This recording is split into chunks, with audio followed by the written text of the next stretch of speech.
नमस्कार, मैं हूं अनुपम। खबर एक मिनट पे आपका स्वागत है। आइए देखते हैं एक मिनट में पूरी खबर और उसका पूरा विश्लेषण। सूबे में रोक के बावजूद भी हर्ष फायरिंग की घटनाएं थमने का नाम नहीं ले रही हैं। ताजा मामला जालौन के मुख्यालय उरई का है, जहां पर देर रात शहर के प्रमुख विवाह घरों को शामिल जायसवाल रॉयल में शादी समारोह चल रहा था। तभी बारात निकलने के दौरान बारात में ही शामिल एक लड़के ने हर्ष फायरिंग की, जिससे बारात में डांस कर रहे 4 बाराती और एक बैंड मास्टर घायल हो गया। सभी घायलों को जिला अस्पताल पहुंचाया गया और गंभीर रूप से घायल शख्स को कानपुर मेडिकल कॉलेज रेफर कर दिया गया। उरई कोतवाली क्षेत्र के एक मैरिज हॉल के पास एक शादी समारोह में कुछ लोगों के फायर आर्म्स के घायल होने की सूचना मिली है। उसमें 5 लोग घायल हुए हैं, जिसमें एक को थोड़ा ज़्यादा चोटें हैं। सबको चोटें पैर के नीचे ही हैं और उसमें से जो ज़्यादा घायल था पैर के पास, उसको कानपुर रेफर किया गया और 4 लोग सामान्य रूप से घायल हैं। वहाँ का सीसीटीवी कैमरा जो लगा हुआ है, उस सीसीटीवी फुटेज खंगाले जा रहे हैं और प्रभारी निरीक्षक उरई को इसकी जांच दी गई है। जैसा भी तथ्य प्रकाश में आता है, सामने आता है, उस पर विधिसंगत कार्रवाई की जाएगी। रामपुर से सांसद और समाजवादी पार्टी के वरिष्ठ नेता आजम खान पर डूंगरपुर मामले में नाम दर्ज होने के बाद कुल केस की संख्या 100 के पार पहुंच गई है। आजम खान का नाम 11 नए केस में शामिल किया गया है। इससे उन पर दर्ज मामलों की संख्या 102 तक पहुंच गई है। इसके पहले उनके खिलाफ 91 मामले दर्ज थे। डूंगरपुर मामले में पहले सिर्फ आजम खान के समर्थकों के खिलाफ गंज थाने में 11 मुकदमे दर्ज हुए थे, जिनमें उनका नाम शामिल नहीं किया गया था। लेकिन जांच के बाद इसमें पुलिस ने आजम खान का नाम शामिल कर लिया है। समाजवादी पार्टी के शासन में डूंगरपुर में आसरा आवास कॉलोनी बनाई गई थी। तब यहाँ पहले से कुछ लोगों ने बने हुए घर तोड़ दिए गए थे। इस मामले में पीड़ितों ने रिपोर्ट दर्ज कराई थी कि उनके घरों का सामान लूट लिया गया और मकान तोड़ दिए गए। आजम खान पर जौहर यूनिवर्सिटी की जमीन पर कब्जा करने को लेकर 30 मुकदमे चल रहे हैं। इसके अलावा घोसियान मामले में भी उन पर 12 केस दर्ज हैं। इसके अलावा लोकसभा चुनाव के दौरान आपत्तिजनक भाषण देने को लेकर उनके खिलाफ 20 केस दर्ज किए गए। वहीं मारपीट, धमकी देने और दूसरे मामले में भी उन पर 29 केस दर्ज किए गए हैं। उनके खिलाफ दर्ज ये मामले 2018 के बाद के हैं। संभल में बड़ा सड़क हादसा हुआ है। बस और टैंकर की भिड़ंत में 7 लोगों की मौत हो गई, वहीं 25 लोग घायल हुए। घायलों में 5 की हालत बेहद गंभीर है। घायलों को इलाज के लिए मुरादाबाद रेफर किया गया। टैंकर के केबिन में फंसे एक शव को पुलिस ने निकाला। एक टैंकर के पहिए के नीचे दब गया था, जिसके शव को पुलिस ने काफी मशक्कत के बाद निकाला गया। बिजनौर में तेज रफ्तार कार पोल से टकरा गई, जिसके बाद उसमें भयंकर आग लग गई। कार में सवार 3 लोगों ने कूदकर अपनी जान बचाई। थाना नगीना देहात लालवाला इलाके का ये मामला है। भदोई में हाईवे पर तेज रफ्तार कार ने खड़े ट्रक में टक्कर मार दी। हादसे में कार में सवार मां और बेटी की मौके पर ही मौत हो गई, जबकि कार सवार 3 लोग गंभीर रूप से घायल हो गए, जिन्हें इलाज के लिए वाराणसी रेफर किया गया। प्रतापगढ़ में बस और ट्रक की टक्कर में 8 यात्री घायल हो गए। ड्राइवर समेत 2 यात्रियों को गंभीर हालत में प्रयागराज रेफर किया गया। लखनऊ वाराणसी मार्ग पर यह हादसा हुआ। लखनऊ से वाराणसी जा रही एसी बस में 45 लोग सवार थे। प्रयागराज के दौरे पर पहुंचे मुख्यमंत्री योगी आदित्यनाथ ने अधिवक्ता समागम में शिरकत की। सीएम योगी ने कहा कि माफियाओं के खिलाफ एक्शन जारी रहेगा। माफियाओं के कब्जे की जमीन को हम गरीबों को देंगे। एक गरीब भी कह सकता है कि नहीं, इसने लूटा है, अवैध कब्जा किया है।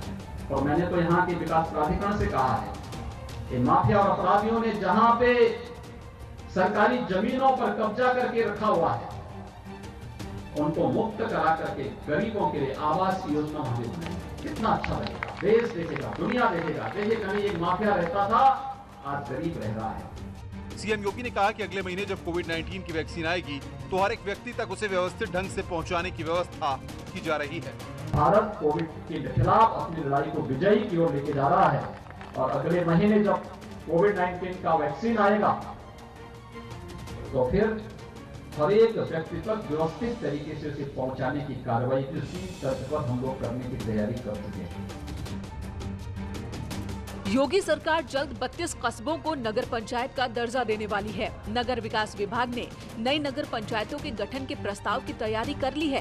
कैबिनेट से जल्द मंजूरी लेकर अधिसूचना जारी होगी। विभाग द्वारा तैयार किए गए प्रस्ताव का फिलहाल परीक्षण चल रहा है। सरकार ने 20,000 से ज्यादा आबादी वाले सभी कस्बों को नगर पंचायत का दर्जा देकर शहर की तरह विकसित कराने की घोषणा की थी। साथ ही 1 लाख तक की आबादी वाले बाजारों को नगर पालिका परिषद का दर्जा देने का भी ऐलान किया था।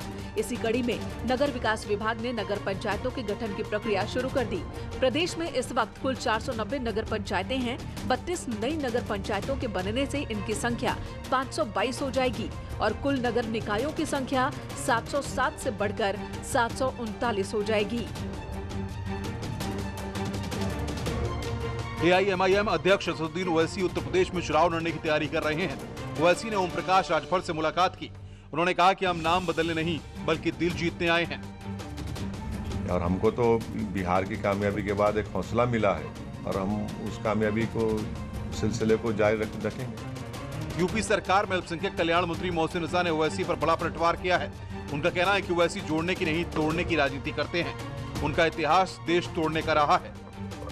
दिल जीतने तो हमारा मुख्यमंत्री गया था, हैदराबाद में दिल जीत कर आया है, वहां विचलित हो गए आप। वहां पर हमने आपको पताका लहराने से रोक दिया और भारतीय जनता पार्टी का परचम लहराकर आदरणीय योगी जी हैदराबाद में आए हैं, तो इसलिए घबराहट है ये। और ये सारे के सारे वही लोग हैं जो देश की तोड़ने की राजनीति करते रहे, देश को बांटने की राजनीति करते रहे, आज फिर अपने निजी स्वार्थों के लिए ये प्रदेश में आए हैं, तुष्टीकरण और जातिवाद की राजनीति। यूपी में 2022 के लिए सियासी बिसात बिछ गई है। यूपी सरकार में मंत्री सिद्धार्थनाथ सिंह ने दिल्ली सरकार के मंत्रियों को स्कूलों की दशा देखने की खुली बहस की चुनौती दी थी, जिसे दिल्ली के डिप्टी सीएम मनीष सिसोदिया ने स्वीकार कर लिया है। उनका कहना है कि वो 22 दिसंबर को लखनऊ दौरे पर रहेंगे। सीएम योगी या कोई भी मंत्री उनसे दिल्ली और उत्तर प्रदेश के स्कूलों की दशा और शिक्षा व्यवस्था के मुद्दे पर बहस करना चाहे तो वो तैयार हैं।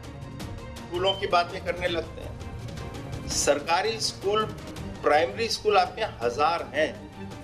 उत्तर प्रदेश में 1,35,000 है और 50,000 जो स्कूल्स हैं उनकी कायाकल्प जो होती है उस योजना के तहत जाके देखिए तो। उत्तर प्रदेश सरकार के मंत्रियों ने, योगी जी के मंत्रियों ने मुझे चुनौती दी कि हम आके स्कूल देख लें, उत्तर प्रदेश के गांवों के स्कूल देख लें।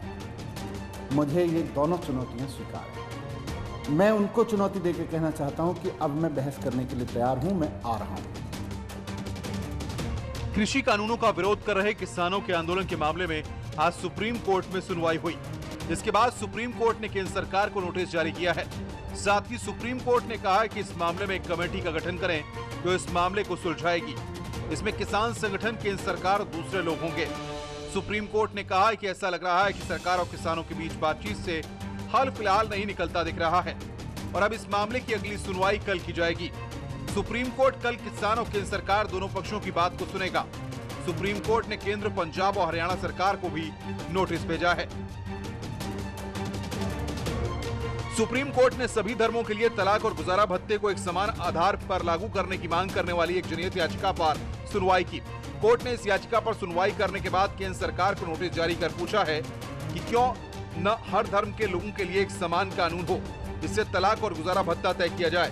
बता दें कि वर्तमान में अलग अलग पर्सनल लॉ है जो उनके धर्म के रीति रिवाज के आधार पर लागू होते हैं। इस जनहित याचिका को भारतीय जनता पार्टी के नेता और वरिष्ठ वकील अश्विनी कुमार उपाध्याय ने दायर किया था। जनहित याचिका में देश भर में सभी लोगों के लिए तलाक के लिए एक समान आधार वाले कानून की मांग की गई है, चाहे वो किसी भी धर्म का हो। जनहित याचिका में केंद्र सरकार से व्यक्तिगत कानूनों में व्याप्त कुरीतियों को दूर करने के लिए धर्म, जाति, लिंग या जन्म स्थान के आधार पर बिना किसी भेदभाव के तलाक के सभी मामलों में लागू होने वाले समान कोड को लाने के लिए कहा गया है। सुप्रीम कोर्ट ने इस मामले में गृह मंत्रालय के साथ साथ कानून मंत्रालय से नोटिस जारी कर याचिका पर जवाब मांगा है। यूपी के कानपुर में देश का पहला मेगा लेदर पार्क बनने जा रहा है। ये प्रोजेक्ट कानपुर के रमईपुर गांव में लगेगा। केंद्र से मंजूरी मिलने के बाद 5,850 करोड़ की लागत से ये लेदर पार्क बनेगा, जिससे 2 लाख लोगों को रोजगार मिल सकेगा। CM Yogi Adityanath mega leather park की आधारशिला रखेंगे। कानपुर के रमईपुर गांव की 235 एकड़ जमीन पर बनने वाला मेगा लेदर क्लस्टर प्रोजेक्ट के तहत बनने वाले मेगा लेदर पार्क में 50,000 लोगों को नौकरी मिलेगी, जिसमें 5,850 करोड़ रुपए का निवेश होगा। सीएम योगी आदित्यनाथ के इस ड्रीम प्रोजेक्ट को केंद्र के वाणिज्य मंत्रालय से सहमति मिल चुकी है। Mega leather cluster development UP limited company वहां विकास का कार्य शुरू करेगी।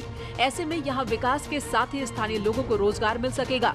चमड़े से संबंधित सारी इकाइयों के एक जगह होने से इन इकाइयों से गंगा में होने वाला प्रदूषण भी एक बड़ा मुद्दा जो कि नहीं होगा। MSME विभाग के जरिए केंद्र सरकार के वाणिज्य मंत्रालय को मंजूरी के लिए मेगा लेदर क्लस्टर प्रोजेक्ट भेज दिया गया। हाथरस कांड की अगली सुनवाई हाईकोर्ट में अब 27 जनवरी को होगी। सीबीआई ने कहा है कि विवेचना खत्म करने में अभी और कुछ समय लगेगा। सीबीआई ने आज कोई स्टेटस रिपोर्ट हाईकोर्ट में दाखिल नहीं की। हाईकोर्ट लखनऊ बेंच में जस्टिस पंकज मित्तल और जस्टिस रंजन रॉय की बेंच में सुनवाई हुई। हाथरस के एक गांव में 14 दिसंबर को 19 वर्षीय दलित लड़की से 4 लड़कों ने कथित रूप से रेप किया था। 29 सितंबर को दिल्ली के सफदरजंग अस्पताल में इलाज के दौरान पीड़िता की मौत हो गई थी। 30 सितंबर को रात के अंधेरे में उसके घर के पास ही कथित तौर पर पुलिस ने जबरन अंतिम संस्कार कर दिया था। परिवार का आरोप है कि पुलिस ने जल्द से जल्द उसका अंतिम संस्कार करने के लिए मजबूर किया था। पुलिस अधिकारियों का कहना है कि परिवार की इच्छा के मुताबिक ही अंतिम संस्कार किया गया। श्री राम जन्मभूमि तीर्थ क्षेत्र ट्रस्ट के महामंत्री चंपत राय ने प्रेस कॉन्फ्रेंस की। उन्होंने कहा कि वीएचपी राम मंदिर निर्माण के लिए देश भर में बड़ा अभियान चलाएगी। ये अभियान 14 जनवरी से 27 फरवरी तक चलाया जाएगा। 44 दिनों तक चलने वाले इस अभियान के लिए लोगों से सहयोग राशि भी ली जाएगी। इस दौरान वीएचपी हर घर में प्रभु राम और राम मंदिर का भव्य चित्र स्थापित करेगी। इस बार 4 लाख गाँव के 11 करोड़ परिवार तक पहुँचने का लक्ष्य रखा गया है। इसलिए सोचते हैं कि कम से कम हिंदुस्तान की आधी आबादी तक जाकर उसको राम जन्मभूमि के इतिहास की जानकारी दो।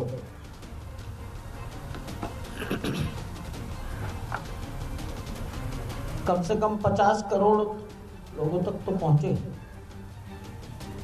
11 करोड़ घर,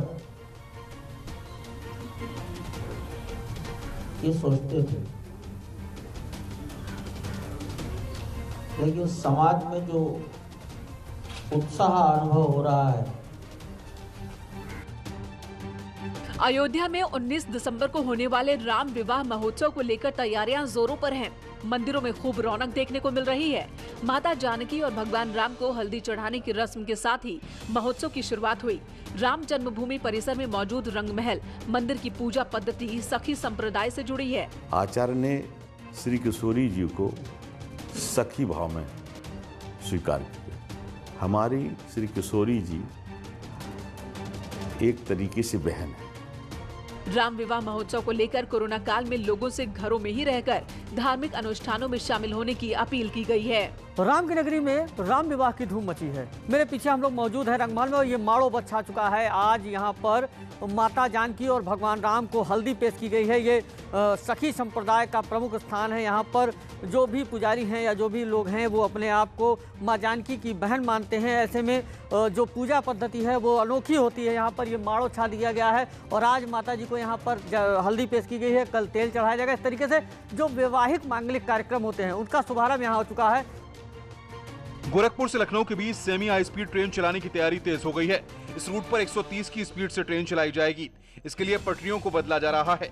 52 किलोग्राम की जगह 60 किलोग्राम वजन की पटरियां और स्लीपर लगाए जा रहे हैं। साथ ही बाराबंकी से छपरा तक डबल डिस्टेंस सिग्नल भी लगाया जा रहा है। Double distance signal station yard के बाहर लगे डिस्टेंस सिग्नल से 1 किलोमीटर पहले लगाए जाएंगे। सिग्नलिंग सिस्टम 130 kmph के लिए जो है डबल डिस्टेंस का होना आवश्यक है। उसके लिए भी कार्य स्वीकृत है। एजेंसी फिक्स कर दी गई, उसका भी कार्य शीघ्र शुरू होगा। मुख्यमंत्री योगी आदित्यनाथ जब सांसद थे तब से वो इस रूट पर सेमी स्पीड ट्रेन चलाने की मांग करते रहे हैं। अब आने वाले दिनों में उनकी ये मांग पूरी होती दिख रही है। लखनऊ गोरखपुर के बीच सेमी हाई स्पीड ट्रेन चलाने की तैयारी तेज हो गई है। सबसे पहले पटरियों को बदला जा रहा है जिससे ये पटरियां 130 किलोमीटर या उससे अधिक की स्पीड की ट्रेनों का संचालन कर सकें। साथ ही जो सिग्नल की व्यवस्था है उसको भी मजबूत किया जा रहा है और अब डबल सिग्नल की व्यवस्था गोरखपुर से लखनऊ के बीच की जा रही है। बड़ी खबर इस वक्त